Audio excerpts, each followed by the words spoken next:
जब अंग्रेज थे, जब देश गुलाम था, उस समय हम हिंदुस्तानी फर्स्ट क्लास में सफर नहीं कर सकते थे। अंग्रेज कहीं भी किसी स्टेशन पर भी हम हिंदुस्तानियों को लात मार के ट्रेन से बाहर देते थे। उनको ऊपर वाले का भी डर नहीं होता था। ऊपर वाले से अंग्रेज नहीं डरते थे। जब देश गुलाम था, फर्स्ट क्लास में या फर्स्ट एसी में हिंदुस्तानी सफर नहीं कर सकता था। लेकिन जब नीचे वाले सामने आए, ऊपर वाले से तो अंग्रेज डरते नहीं थे, लेकिन जब नीचे वाले सामने आए, नीचे वाले मतलब क्रांतिकारी जब सामने आए, तो क्रांतिकारियों ने, नीचे वालों ने इन अंग्रेजों को लात मार के हिंदुस्तान से बाहर फेंक दिया था। इसलिए जो अंग्रेज ऊपर वाले से नहीं डरते थे, अंग्रेज नीचे वालों से, क्रांतिकारियों से डर के हमारे भाग गए थे। लेकिन वे अपनी भ्रष्ट राजनीति छोड़ के चले गए यहाँ। भ्रष्ट राजनीति ने क्या किया? अंग्रेजों का अधूरा काम पूरा किया। भ्रष्ट राजनीति ने क्रांतिकारियों से हम हिंदुस्तानियों को दूर किया। जिस ट्रेन में मैं जा रहा हूँ या जो भी ट्रेन है, मैं इस समय आसाम तक की जाने की योजना है। जो पुश्तैनी धान की खेती करते हैं, उनसे मिलने की हमारी योजना है। जो 10-12 पुश्त से धान की खेती करते हुए आ रहे हैं, उनसे मिलने की हमारी योजना है। तो जो दिल्ली से ट्रेनें चलती हैं, जैसे राजधानी, शताब्दी, इनका नाम क्या क्रांतिकारियों के नाम पे नहीं होना चाहिए था? राजधानी जो जाती है दिल्ली से गुवाहाटी तक, क्या उसका नाम वीर सूर्यसेन एक्सप्रेस होता? अगर शताब्दी का नाम किसी क्रांतिकारी के नाम पे होता, या दुरंतो का नाम किसी क्रांतिकारी के नाम पे होता, तो हम और हमारी पुश्तें पूछती नहीं ये कौन है। तो ये भ्रष्ट राजनीति ने क्रांतिकारियों को हमसे दूर किया।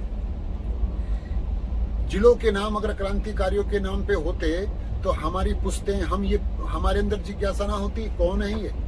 लेकिन भ्रष्ट राजनीति ने अंग्रेजों की जो योजना थी वो सफल की, क्रांतिकारियों को हमसे अलग किया। क्यों? इस समय हमारा देश आजाद हुआ है, लेकिन राजनीति अभी भी गुलाम है। राजनीति गुलाम है, ये इसका प्रत्यक्ष प्रमाण है। अगर क्रांतिकारियों की राजनीति होती देश की आजादी के बाद, आज 75 साल हो गए देश को आजाद हुए, अभी भी प्राइवेट स्कूल हैं। जब तक प्राइवेट स्कूल रहेंगे, तब तक अंग्रेजों की जो राजनीति है वो हावी रहेगी। यहाँ से गरीबी, शोषण कभी खत्म नहीं हो सकता। जब तक प्राइवेट स्कूल रहेगा, देश से गरीबी, शोषण कभी खत्म नहीं हो सकता। तो अंग्रेजों के जमाने में भी गरीबी थी, शोषण था। अब 75 साल में भी गरीबी है, शोषण है। कारण क्या है इसका? फिर हम कह रहे हैं, जब तक प्राइवेट स्कूल रहेंगे, तब तक शोषण, गरीबी खत्म नहीं हो सकती। जब सरकारी स्कूल रहें, नेताओं के बच्चे, हमारे बच्चे एक ही स्कूल में पढ़ें, एक ही तरह की पढ़ाई करें, तो गरीबी, शोषण का नाश हो सकता है।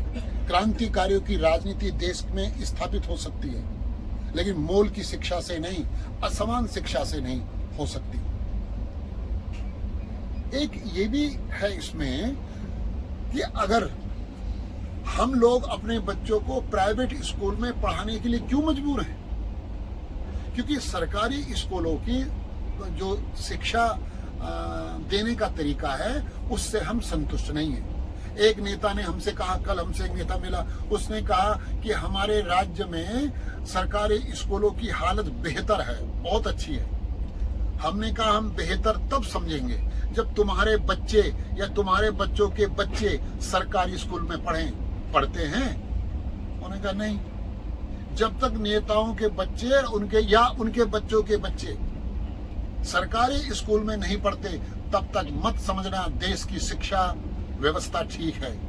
ये अंग्रेजों की शिक्षा नीति है कि यहाँ प्राइवेट स्कूल, अरे हम एक बात और हम कह देते हैं, जिस राज्य में प्राइवेट स्कूलों की संख्या ज्यादा है, वो राज्य में कोई भी सरकार शासन करती है, वो जनता के हित की नहीं है, जनता की चिंता करने वाली नहीं है।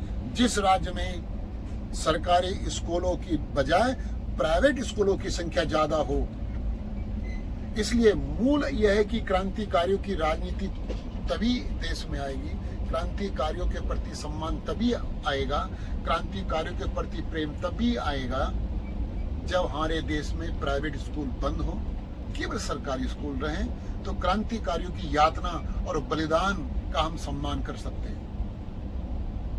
जब तक प्राइवेट स्कूल रहेंगे, बिल्कुल नहीं हो सकता क्रांतिकारियों की यातना और बलिदान का सम्मान या गरीबी शोषण से मुक्ति। चाहे ऊपर वाला भी शासन करने आ जाए हमारे देश में, अगर प्राइवेट स्कूल हैं तो यहाँ से गरीबी और शोषण से हमारा देश मुक्त नहीं हो सकता। यहाँ तो अंग्रेजों ने ऐसी नीति बनाई, यहाँ जाति और क्षेत्रवाद, जातिवाद और क्षेत्रवाद को बढ़ावा देने के लिए उन्होंने फौज को भी नहीं छोड़ा। असम राइफल अंग्रेजों ने नाम दिया था फौज को, असम राइफल, एक सुरक्षा बल की टुकड़ी है, उसको नाम दिया असम राइफल। और इसी नाम से वीर अल्लूरी सीताराम राजू जी को पकड़ के पेड़ में बांध के 300 गोलियों से उन्हें शहीद किया गया था। आजादी के बाद इस असम राइफल का नाम एकदम वीर अल्लूरी सीताराम राजू राइफल होना चाहिए था। जितने भी हमारे सुरक्षा बल हैं, फौज है हमारी, सब क्रांतिकारियों के नाम पे होनी चाहिए थी। लेकिन अंग्रेजों की नीति क्या थी? इनको क्षेत्रवाद और जातिवाद में बांटो। Jat regiment, Kumaon regiment, Garhwal regiment, क्षेत्र में बांटो। इन सारी फौज कीजिए, सिख रेजिमेंट, फिर क्या आवाज नहीं उठेगी देश में? गुज्जर रेजिमेंट भी बनाओ, अहिर रेजिमेंट भी बनाओ, पाल रेजिमेंट भी बनाओ, नहीं उठेगी, नहीं भेद पैदा होगा। इसलिए फौज में जितने भी नाम दिए गए फौज में रेजिमेंट के या राइफल के, वो सब नाम अगर क्रांतिकारियों के नाम पे होते, जिज्ञासा ना होती, सबकी जिज्ञासा होती कौन है वे, क्यों नाम रखा है, क्या क्या इन्होंने। क्रांतिकारियों के प्रति एक जिज्ञासा, आकर्षण, प्रेम पैदा करना जरूरी है। जब तक क्रांतिकारियों के प्रति नहीं होगा प्रेम पैदा, तब तक हम तो कहते हैं हमारी पूजा स्वीकार करेगा नहीं प्रभु। परमात्मा हमारा कर्म देखता है और क्रांतिकारी देखते हैं हमारा सम्मान। ऊपर वाला कर्म देखता है, नीचे वाले मतलब क्रांतिकारी हमारा सम्मान उन्होंने देखा, शहीद हो गए। जब अंग्रेज लात मार के ट्रेन से बाहर निकालते थे, तब भी तो ऊपर वाला था या नहीं था ऊपर वाला? लेकिन जब नीचे वाले आए, क्रांतिकारी आए, उन्होंने यातना से ही बलिदान दिया और अंग्रेजों को लात मार के देश से बाहर किया। लेकिन अंग्रेजों की राजनीति को भी देश से बाहर करना पड़ेगा। इसलिए हम तो कहते हैं हिंदुस्तानियों को, जागो, उठो, संघर्ष करो, घर से निकलना पड़ेगा। अंग्रेज तो चले गए, उनकी राजनीति को भी देश से बाहर निकालना पड़ेगा। पहला देश से बाहर निकालने का क्या है सूत्र? शिक्षा एक समान फ्री होनी चाहिए, कश्मीर से लेकर कन्याकुमारी तक, गुजरात से लेकर मणिपुर तक। सरकारी स्कूल रहे, प्राइवेट स्कूल ना हो बिल्कुल भी। सारी चीज प्राइवेट कर दो, ट्रेन प्राइवेट कर दो, सब प्राइवेट कर दो। लेकिन सुरक्षा मतलब फौज और पुलिस, कोर्ट कचहरी, शिक्षा और चिकित्सा, ये प्राइवेट नहीं होनी चाहिए, ये सरकारी होनी चाहिए। जय मजदूर, जय किसान, जय जय हिंदुस्तान।